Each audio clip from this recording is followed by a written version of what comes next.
Join Global Campus for a 360-degree education. Marwadi university, Rajkot, Gujarat. Gurunatham గారు, ఈ సంగతి చెప్పండి.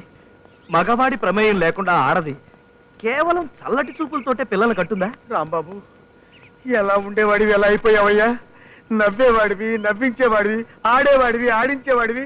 ఇంకా ముందు ముందు ఎలా అయిపోతామని భయంగా ఉందయ్యా. నా ప్రశ్నకు మాత్రం సమాధానం చెప్పండి సార్. చెప్తాను. నీకు ఈ విషయాలను ఎవరు చెప్పాడో గానీ అంత నాన్ సెన్స్, ట్రాష్. ఏం పర్లేదు, నువ్వు ఆ పిల్లని వదిలించుకోలేక పడుతున్న బాధ నాకు తెలుసు. ఆల్రెడీ ఉత్తరం ప్లాన్ నాశనం చేశావు. ఇప్పుడు నీకు ఒక సరికొత్త పథకం చెప్తాను, ఆచరించు. ఏమిటి సార్? ఏం కావాలి సార్? ఇంత గలీజుగా పెట్టుకుంటే ఎవరు కొంటారమ్మా? అన్ని శుభ్రంగా పెట్టుకోవాలి. అక్కడ చూడు. అలాగే సార్ అని సర్దుతాను. సార్, ఇది ఎంత సార్? 2 రూపాయలు. ఇదెంత సార్? 1.5 రూపాయి. ఇది సార్? కావాలా? కావాలా? కావాలి కానీ రేట్లేంటి సార్ మరీ ఇంత తక్కువగా ఉన్నాయి? ఈ కొట్టు నాదైతేగా. హాయ్ రాణి, ఎలా ఉన్నా? బాగున్నాను. ఏమైపోయావు? ఎక్కడున్నావు? నీతో చాలా చెప్పాలి. మన ఆఫీస్ ఎలా ఉంది? బాస్ నిన్ను ఇంకో ఫ్రై చేసి తింటున్నాడా? ఫ్రై అంటే నువ్వు ఆల్రెడీ ఒక అమ్మాయిని ప్రేమించానని, ఆ అమ్మాయికి తప్ప నీ హృదయంలో ఇంకొకరి స్థానం లేదని నిరూపించు. ఆ అమ్మాయి పెట్టే బేడా తీసుకొని పరిగెడుతుంది. ఆ తర్వాత యూ విల్ బి హ్యాపీ. ఏమిటి ఆలోచిస్తున్నావు? నేను నీకు చాలా విషయాలు చెప్పాలి. సాయంత్రం 4 గంటలకు గాంధీ పార్కుకు రా. నాకు నీ సహాయం కావాలి. సహాయమా? ఏమిటది? ఇప్పుడేం అడక్కు. అడిగినా నేనేం చెప్పను. సరిగ్గా 4 గంటలకు గాంధీ పార్కుకు రా, లేకపోతే నా మీద ఒట్టే. రాంబాబు, ఏమే ఏంటి అలా అయిపోయావు? ఎవరతను? అతను నా పాత కొలీగ్, పేరు రాంబాబు. సాయంత్రం 4 గంటలకి గాంధీ పార్క్ రమ్మన్నాడు. నాతో ఏదో పనుందంట. నీతో పని ఉంది? గాంధీ పార్కులోనా? సాయంత్రం 4 గంటలకి. ముందు ఇంటికి పోదాం, నా గన్ను క్లీన్ చేయాలి. వచ్చావా? నువ్వు దగ్గరుండి వడ్డిస్తేగా నేను తిన్నావు. ఆ సంగతి తెలిసి కూడా ఇప్పుడు వస్తున్నావు. ఎక్కడికి వెళ్ళావు? అయిన దానికి కాని దానికి ఊరికే రంకలేయకండి. హిమాలయాల్లో ఉండే స్వామీజీ మన ఊరు కోర్టు పని మీద వచ్చారు. హిమాలయాల్లో ఉండేవాడికి కోర్టు పని ఏమిటి? అదంతా నాకేం తెలుసు. ఆయనకి మన అబ్బాయి గురించి చెప్పాను. ఈ విభూతి ఇచ్చి గ్లాసు నీళ్ళల్లో కలిపి తాగించండి, మీ కోడలు కొంగు పట్టుకుని వదలడు అని చెప్పారు. అలాగే. ఇదిగో అమ్మాయి, ఒక గ్లాసు నీళ్లు పట్ట. రాణిని 4 గంటలకు పార్కుకు రమ్మన్నాను. దీన్ని రమ్మందావా అంటే లోపు అయిపోతానేమో భయంగా ఉంది. ఎలా?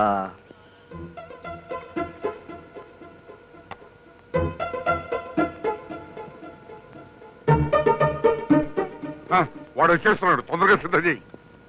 ఏమిటి నాన్న ఏదో సిద్ధం చేయమంటున్నావు? అదే కాదా, ఏమిటంటే ఏం లేదురా, మన ఊరు గుళ్ళోకి ఎవరో స్వామీజీ వచ్చారంట. ఆయన చాలా మహిమగల ఆయనట. మీరిద్దరూ వెళ్ళి నమస్కారం చేసి రాకూడదు?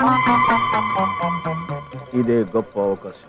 ఏమిటో ఆలోచిస్తున్నావు? అదే ఏం లేదు నాన్న, ఇద్దరిని కలిసి వెళ్ళమంటే. అదే మీ ఇద్దరు కలిసి వెళ్తే పాపం ఆ స్వామీజీ ఆనందపడిపోతాడు రా. సరే వెళ్తాలే. వీడు ఒప్పుకుంటాడండి, బంగారం. జయా,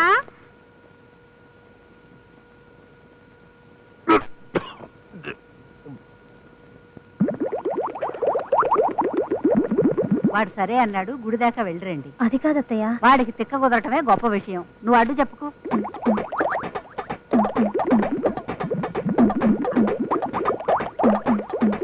అమ్మా త్వరగా రమ్మనవే, టైం అవుతుంది. వస్తాను. వెళ్ళొస్తాను మావయ్య, వెళ్ళొస్తాను అత్తయ్య. ఏమండి, స్వామీజీ మహిమ చూసారా? తొందరపడుతున్నాడు.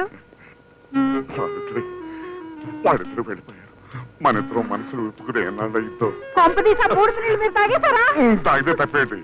ఇవాళ ఆనందంతో మనసు పరవడదు. ఊరుకోండి, ఎవరినో చూస్తారు. నువ్వెంత అందంగా కనిపిస్తున్నావు తెలుసా?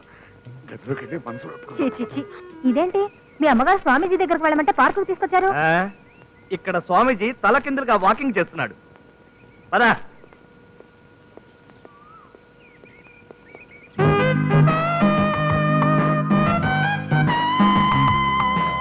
అరే రాణి, నా హృదయ రాణి, నా ప్రేమ దేవత ఎక్కడుందేమిటి?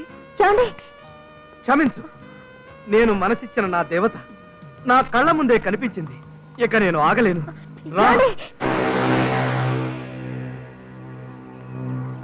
రాణి, మై డియర్ రాణి, నా వలపు రాణి, గలగల రాణి.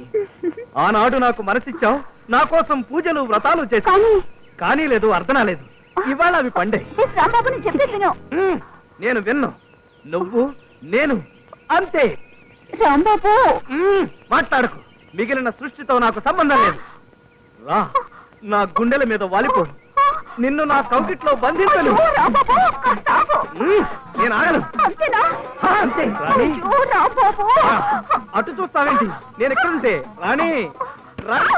ఎక్కడికి వెళ్ళినా బీడ గోల ఒకటి. ఇదిగో తీసుకో. ఏయ్, ముట్టుకోగానే డబ్బులు ఇవ్వడానికి నన్ను చూస్తే బిచ్చగాట్లా కనిపిస్తున్నానా? లేకపోతే ఏంటయ్యా, మంచి టైంలో వచ్చి డిస్టర్బ్ చేస్తూ. మంచి టైం నీకా నాకా? నాకే చూస్తే తెలియట్లా? నేను చాలా తొందరలో ఉన్నాను. నీ వయసు ఎటువంటిదిరా? నువ్వు తొందరపడితే లాభం ఉంది, ఈ వయసులో తొందరపడితే నాకే లాభం. అబ్బబ్బబ్బబ్బా, ఇంతకీ అసలు నువ్వెవరవయ్యా? నేనెవరు? ఎవరు? దాన్ని అడుగు. ఎవరు? ఆయన రిటైర్డ్ మిలిటరీ కన్నారు. అయితే మా వారు. ఆ!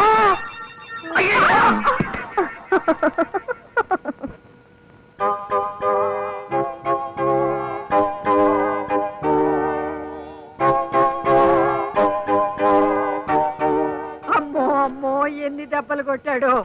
వాడి చేతులు ఇరిగిపోను, వాడి శార్థం పెట్ట, వాడి అమ్మ కడుపు మాడ ఎంతెంత దెబ్బలు సర్లే, కొట్టాడో నీ నిన్ను. కొడుకేదో కొట్టు పని చేసుకుంటాడు, లేకపోతే ఎవ్వరూ అకారణంగా ఈ లెవెల్లో కొట్టరు. ఏం జరిగిందిరా? ఏమండి, మాట కూడా పడిపోయింది, డాక్టర్ని పిలవండి. అబ్బే మరేం పర్వాలేదండి. ఇందాక నుంచి అరిచి అందరినీ డిస్టర్బ్ చేస్తున్నారని డాక్టర్ గారు సైలెన్సర్ బిగించారు అంతే.